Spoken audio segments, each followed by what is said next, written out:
ஒரு பிரகாசிக்கும் தேவலோக வனத்தில் சில தேவர்கள் கவலையுடன் நிற்கிறார்கள். மேலே ஒரு அசுரன், அசுரலோகன் பறக்கிறான். பூமியை நோக்கி இருண்ட மேகங்களை அனுப்புகிறான். மலைகளால் சூழப்பட்ட பனிமூடிய கைலாயத்தில் ஒரு பிரமிக்க வைக்கும் பிரகாசத்தில் ஆண்டவன் சிவபெருமான் மற்றும் பார்வதி தேவி தியானத்தில் அமர்ந்திருக்கிறார்கள். அருகில் முருகனும் விநாயகரும் பார்த்துக்கொண்டு உறுதியான மனதுடன் நிற்கிறார்கள்.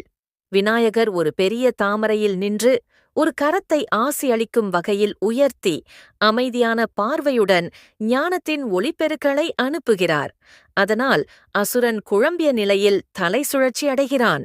பின்னணியில் அவன் மயங்கி நிற்கிறான். முருகன் தனது மயில் மீது பறந்து அவரது கையில் தீயால் எரியும் வேலை பிடித்துக்கொண்டு அசுரனை நோக்கி வீரமாக பாய்கிறார். இதனால் அரக்கன் அழிக்கப்பட்டான். தேவர்கள் சிரிப்புடன் நிற்கும் விநாயகருக்கும் முருகனுக்கும் முன் பணிந்து நன்றி செலுத்துகிறார்கள். விநாயகர் ஒரு மோதகத்தை பிடித்திருக்கிறார். முருகன் தனது வேலை அருகில் வைக்கிறார்.